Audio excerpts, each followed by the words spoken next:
Welcome to the show, everybody. Joseph Robert Camo, the fantasy football counselor. In this video, we are talking about Julio Jones, the breaking news. He's off to the Titans, and this is the fantasy football impact of him. And of course, the Atlanta Falcons now without him. So we're going to talk all about that, the ADP of Kyle Pitts, what happens to A.J. Brown, all the details. And I implore you guys, if anybody else has broken this down, giving you a breakdown of the impact of this, do not take that advice. I've listened to some other ones. Please, I implore you guys, listen carefully because I'm going to lay it out to you exactly how it's going to play out. So very important episode here.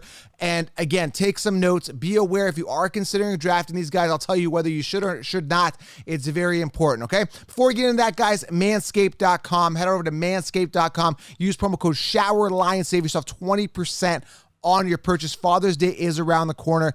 Go and get yourself a trimmer. Amazing navigational light. You don't have to worry about getting cut and nicked around that sensitive area.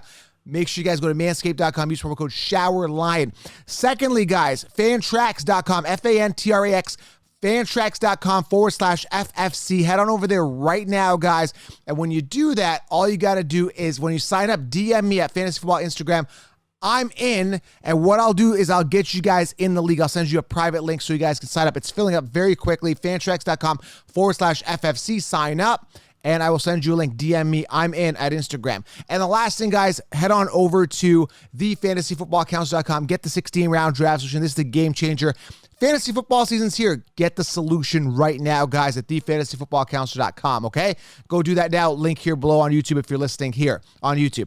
All right, so let's talk about this, guys. Let's talk about the facts. Let's talk about Julio Jones. This is a big move now. Julio Jones wanted to get out of Atlanta. I don't know what the exact reasons are. A lot of people speculate, maybe Matt Ryan, it wasn't the same way that he was, and he wanted a quarterback with an arm, and he got a really efficient quarterback here. When you're talking Ryan Tannehill, this guy is ultra efficient, a guy that's going to get it done. Last year, 3,800 yards plus, 33 touchdowns, 7 interceptions, pretty good ratio, very efficient.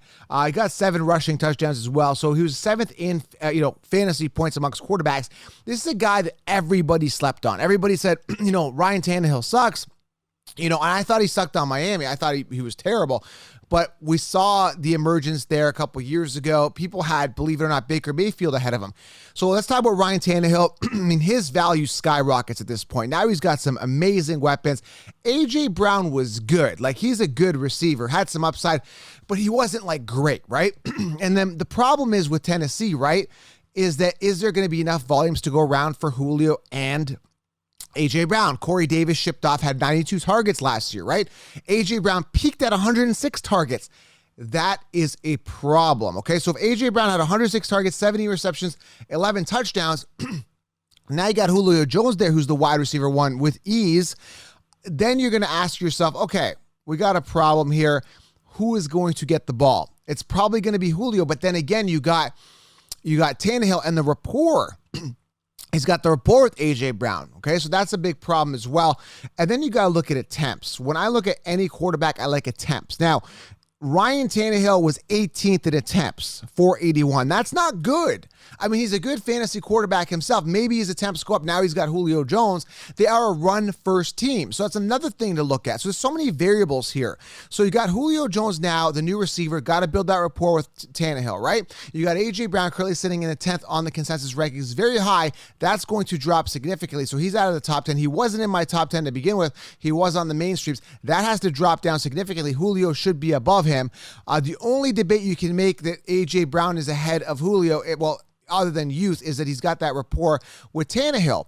So again, you got Tannehill, who last year was 481 attempts, which was 18th amongst quarterbacks. These are very important statistics that you guys got to be paying attention to, okay? Then you've got Julio Jones, coming in. He is, I don't want to say he's on the downwards part of his career, but he's just not as exciting as he was a couple years ago, but he can still be. He had 1 year of injuries, but you could make an argument that he could be on the downslope. I don't think he is, but a lot of people will make that argument.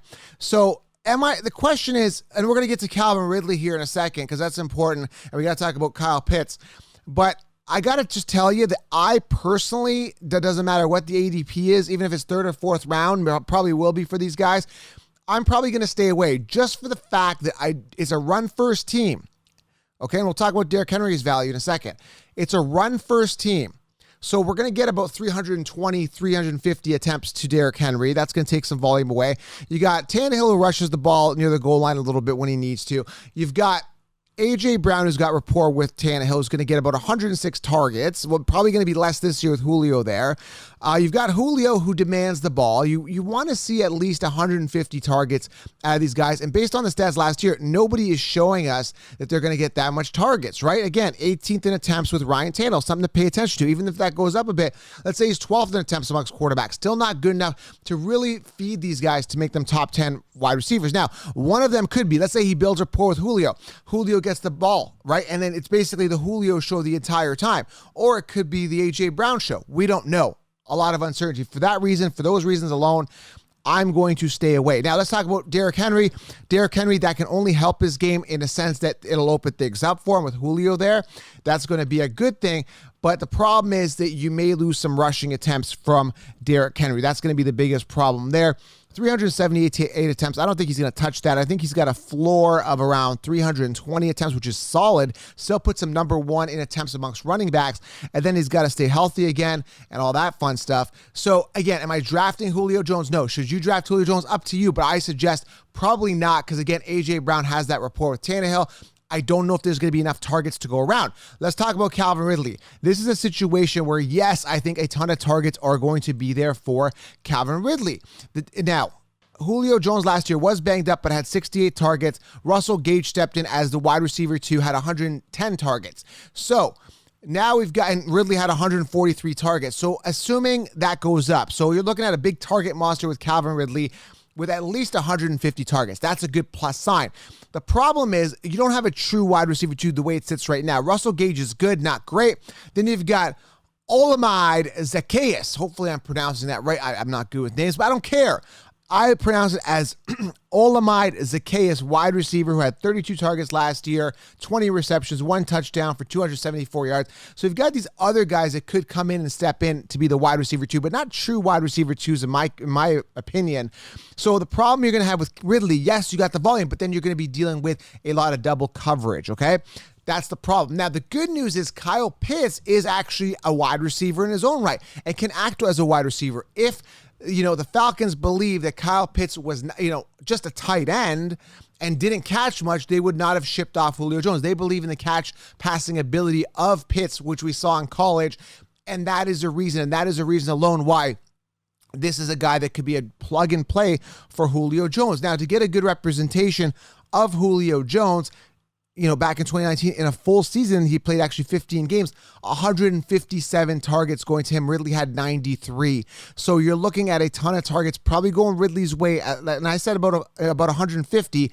Then you got Kyle Pitts, who's probably going to absorb some of those receptions as well. Okay. Now, when you look at tight ends back in 2019, Hooper had 97 targets. So he was a good representation of how much a tight end should get. And obviously Pitts, based on what we've seen on paper, is a much better pass catcher than Austin Hooper, who had 97 targets in 2019. So when you're looking at Pitts, you're looking at a floor, in my opinion, a floor of 100 targets going that way and about 80 receptions. That's a safe floor.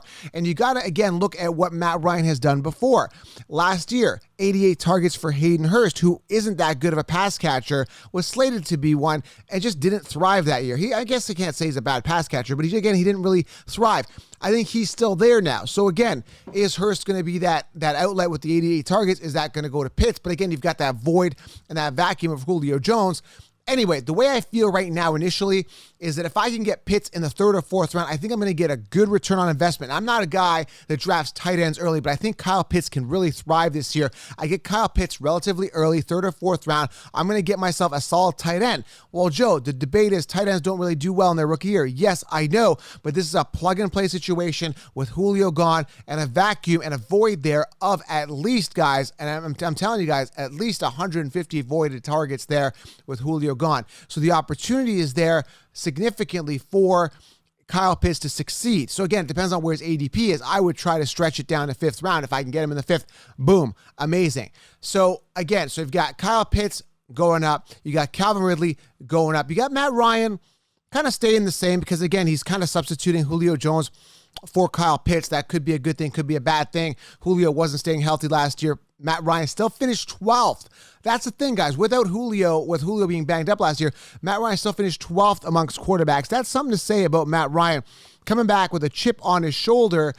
Guys, this could be a big year for Matt Ryan. I'm getting him as a backup quarterback with some upside, okay? So he's going to finish in the top 10. I definitely see that, barring any type of injury, okay? So Matt Ryan about the same, maybe a little bit of a spike based on last year. Then you've got Julio Jones. I think he goes down a little bit because I don't think the targets are going to be there. A.J. Brown definitely takes a hit as well with the Julio acquisition.